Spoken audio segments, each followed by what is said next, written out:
नहीं तो एक जगह मैंने मुंबई में पूछा कि ब्रह्म मुहूर्त कितने बजे होता है, बोले 9 बजे। तो मैंने कहा 9 बजे ब्रह्म मुहूर्त कैसे हो जाएगा, बोले महाराज मुंबई में तो 9 ही बजे होता है। तो मैंने कहा 9 बजे ब्रह्म मुहूर्त, बात समझ में नहीं आती है। उसकी पत्नी बैठी थी बाजू में, मैंने कहा ये क्या बोल रहा कि 9 बजे ब्रह्म मुहूर्त होता है। पत्नी ने कहा महाराज आज तक मैं नहीं समझा पाई इनको कि ब्रह्म मुहूर्त कब होता है।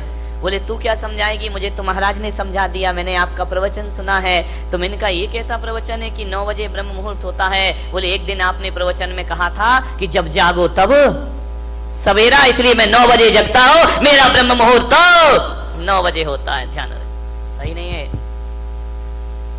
मान्यवर। ब्रह्म मुहूर्त में कभी उठ करके देखना।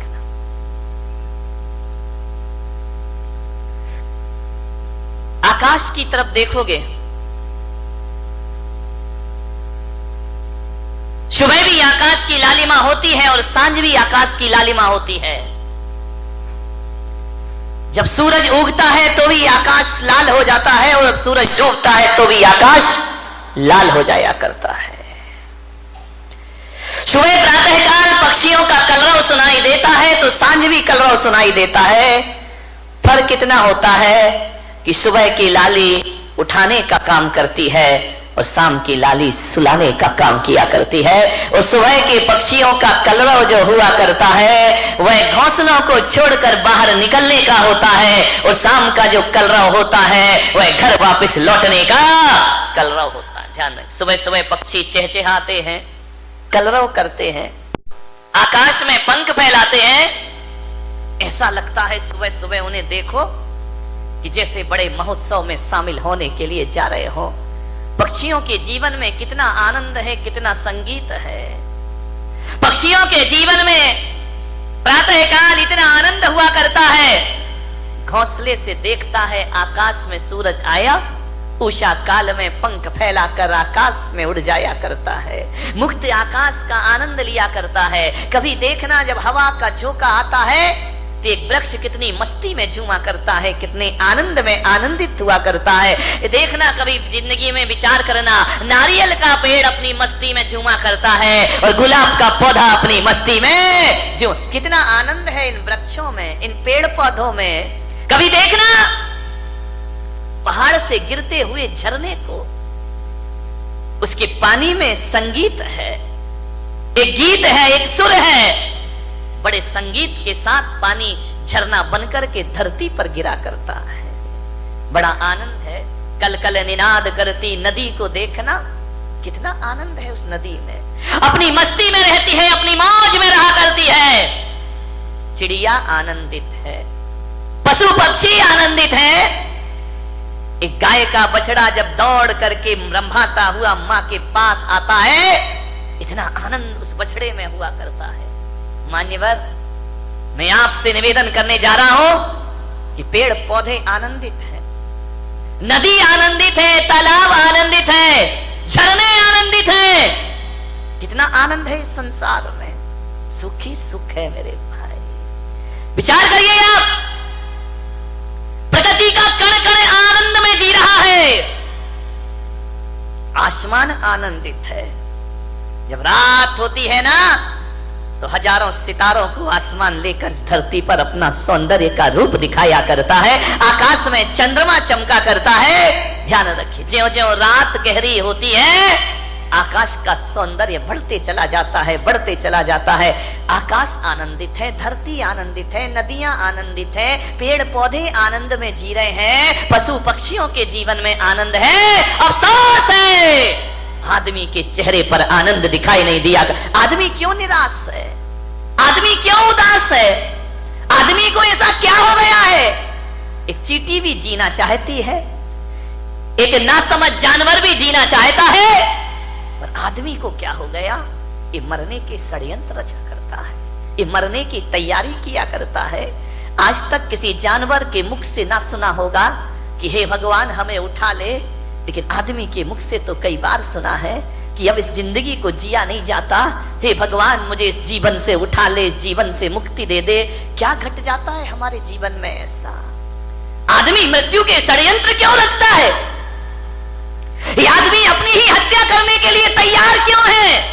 मान्यवर, अपने ही जीवन से लाचार हो गया ये इंसान, अपने आप का दुश्मन बन गया।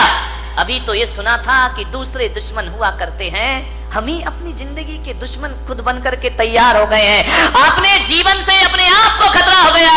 कभी आपने सुना किसी भैंस ने आत्महत्या की हो? सुना? कभी विचार किया है? कभी आपको अखबार में पढ़ने को मिला है कि आज एक भैंस ने गुस्से में आके आत्महत्या कर ली है? कोई जानवर आत्महत्या नहीं करता है। किसी भी जानवर को समय से पहले मौत को बुलाते हुए आपने ना देखा होगा। कोई देवता समय से पहले मरने का नहीं सोचा करते हैं। नार की सोच भी ले तो मर नहीं सकते हैं। आदमी को क्या हो जाता है कि क्यों जीवन से हार गया? थोड़ी सी प्रतिकूलताएं आई और आदमी जिंदगी से हार जाता है। नहीं मेरे समस्याएं किसके जीवन में नहीं होती है? राम के जीवन में समस्या थी, महावीर के जीवन में समस्या थी, कृष्ण के जीवन में समस्याएं थी, जीसस के जीवन में समस्याएं थी, आचार्य शांति सागर के जीवन में समस्याएं थी, आचार्य कुंद कुंद के जीवन में समस्याएं थी। समस्याएं किसके जीवन में नहीं होती है? ऐसा कोई है? समस्याओं से रहित जीवन नहीं होता, ध्यान रखिए। और हकीकत में देखा जाए तो समस्याओं का नाम ही जिंदगी हुआ करता है। आसानी से जिंदगी मिल जाए तो जीने का मजा खत्म हो जाएगा। एक बात बताइए, यदि समस्याएं नहीं हो तो जीने का मजा क्या है? जिंदगी जिंदा दिली का नाम है, मुर्दा दिल क्या खाक जिया करते हैं। ध्यान रखिए, जिंदा दिल बनिए। मान्यवर, दुख इस बात का नहीं है कि आदमी मर जाता है, दुख तो इस बात का है कि जिंदा रहकर भी आदमी जिंदा नहीं रह पाता है। वह मरा मरा सा जीवन जीता है, वह मरे हुए सी जिंदगी जिया करता है। विश्वास पैदा करो अपने आप पर, जिंदगी से हार मत मानिए। जिंदगी मिली है, मालूम है ये मानव का तन मिला है। शास्त्रों में कहा है, ग्रंथों में कहा है, 84 लाख शरीर छोड़े हैं तब जाकर ये मानव का शरीर तुमको प्राप्त हुआ है। 84 लाख योनियों में हमारा जन्म हुआ है। कितने जन्म हम नाली के कीड़े बने होंगे, कितने जन्म पक्षी बने होंगे, कितने जन्म हम कीचड़ में कीड़ों की तरह रहेंगे होंगे।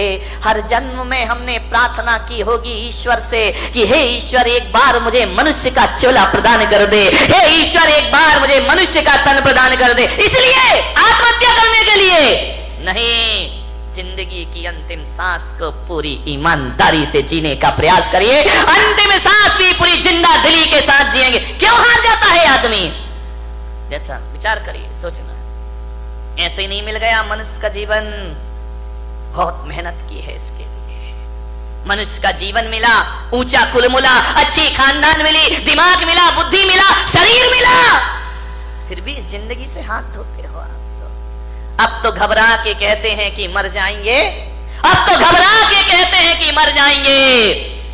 और मरकर भी घबरा गए तो फिर बताओ अब किधर जाएंगे? दूसरा हमारे पास कोई रास्ता है नहीं। जिंदगी मिली है, अच्छे से जियो, तरीके से जियो, सलीके से जियो। बहुत कम जीवन मिला है, इसे उदासियों में मत गुजारिए। जिंदगी भीख में नहीं मिलती, जिंदगी बढ़ के छीनी जाती है। जिंदगी भीख में नहीं मिलती, जिंदगी बढ़ के छीनी जाती है। अपना हक संग दिल जमाने से छीन पाओ तो कोई बात बने। सर झुकाने से कुछ नहीं होगा, सर उठाओ तो कोई बात बने। पोंछ कर अश्क अपनी आंखों के, मुस्कुराओ तो कोई बात बने। मुस्कुराओ तो कोई बात बने। उदास मत जियो, जिंदगी को बड़े आनंद के साथ जीने का प्रयास करो। विपत्तियां, संकट, दुख किसके जीवन में नहीं आते? सबके जीवन में आते। मुश्किलें आती हैं, परेशानियां आती हैं, विपरीत वातावरण बनता है, लेकिन जीने की आस मत छोड़िए। जलजले आते हैं, तूफान आते हैं, उड़ीसा में चक्रवात आता है, गुजरात में भूकंप आता है, हजारों लोग बेघरबार हो जाया करते हैं। लेकिन एक बात ध्यान रखो बारामती वालों, इतने बड़े भीषण आंधी तूफान के बाद, भूकंप के बाद भी जो आदमी जिंदा रहता है वो अपना उजड़ा हुआ आशियाना फिर से बना लिया करता है, वो अपना घर फिर से निर्माण कर लेता है। क्या हुआ, जिंदगी कितनी बार छीनेगी, फिर बना सकते हैं। अगर हौसले बुलंद हो तो आंधियों में चिराग जला करते हैं। ध्यान रखिए, आज समस्या है बहुत बड़ी। आदमी अपने जीवन का दुश्मन हो गया है, अपनी ही जिंदगी का दुश्मन हो गया ये इंसान। शहरों में बड़े बड़े व्यापारी आत्महत्या कर रहे हैं, महानगरों में व्यापारी आत्महत्या कर रहे हैं, गांव में किसान आत्महत्या कर रहा है, घरों में किशोर आत्महत्या कर रहे हैं, महिलाएं आत्महत्या कर रही हैं। थोड़ा सा निराशा हुई, थोड़ा सा मन का नहीं हुआ, थोड़ा सा प्रतिकूल वातावरण हुआ और आदमी मरने को तैयार है। और एक बात बताओ, बारामती के लोगों से मेरा निवेदन है, इस पंडाल में ऐसा कोई व्यक्ति बैठा है जिसने आज तक आत्महत्या का विचार ना किया हो? है कोई महान आत्मा? मैं दर्शन करना चाहता हूं। एक बार भी पूरी जिंदगी में मरने का विचार नहीं। महिलाओं तुम्हारी तो जय हो पंचम काल की, ये तो इतनी बार मरती हैं लेकिन एक बार भी नहीं मरती है। विचार करिए, सोचना है आपको। बात बात पर आदमी मरने का सोच लेता है। ऐसा कोई नहीं होगा इस दुनिया में जिसने अपने पूरे जीवन में एक बार मरने का ख्याल भी ना लाया हो। मर नहीं सका वो बात अलग है, लेकिन मरने का ख्याल तो सबके भीतर आ जाता है। थोड़ा सा मन का नहीं हुआ, मैं महिलाओं का तो नहीं, यहाँ की महिलाओं की बात नहीं कर रहा हूं। कौन बोला बंबई वालों की कर रहे हो ना? तुम्हारी तो अभी नहीं, आगे जाके विचार करना है आपको। महिलाएं तो हमेशा थोड़े, इनके दो ही हथियार हैं, ध्यान रखना। या मैं मायके चली जाऊंगी या फिर मैं मर जाऊंगी, आत्महत्या कर लूंगी, सुसाइड कर लूंगी, मैं नहीं जीऊंगी, तंग आ गई जिंदगी से। महिलाओं से मैं बात बात पे आत्महत्या के विचार मत बनाइए, मरने के विचार मत बनाइए। ध्यान रखिए, विचार करिए आप, बहुत अशुभ विचार है। भगवान महावीर कहते हैं मरने के विचार भाव हिंसा कहलाया करती है, और भाव हिंसा को द्रव्य हिंसा से भी बड़ा पाप माना जाता है। अरे देही हिंसा उतनी खतरनाक नहीं होती है जितनी वैचारिक, इससे बड़ी क्या हत्या, दूसरों की हत्या करना भगवान महावीर ने पाप कहा है। एक इंद्रिय जीव को भी मारना भगवान महावीर ने पाप कहा है। अरे एक बात याद रखना, मेरे महावीर कहा करते हैं, अरे दूसरों की हत्या करना पाप है, लेकिन अपने आप की हत्या करना महापाप हुआ करता है। इससे बड़ा दूसरा कोई पाप, दूसरों की हत्या करना तो पाप ही है, अपनी करना महापाप हुआ करता है। इसलिए भगवान महावीर ने एक प्यारा सा सूत्र दिया है। भगवान महावीर ने 4 शब्द इस इंसान को दिए हैं। अरे वो 4 शब्द नहीं, 4 वेद हुआ करते हैं, वो 4 आर्य शब्द हुआ करते हैं, वो महावीर के 4 शब्द। ध्यान रखना, इनसे बड़ा ना कोई आगम होता है, ना शास्त्र होता है, ना पुराण होता है। महावीर ने इस दुनिया को केवल 4 शब्द दिए हैं। महावीर ने इतना ही कहा है, इस मानव जीवन को सफल करना है तो 4 सत्य में जियो। वो 4 सत्य है, वो 4 वेद है, वो चारों धाम की यात्रा है। वो 4 शब्द इस धरती को दिए, जियो और जीने दो। इससे बड़ा कोई धर्म ग्रंथ नहीं हुआ करता है।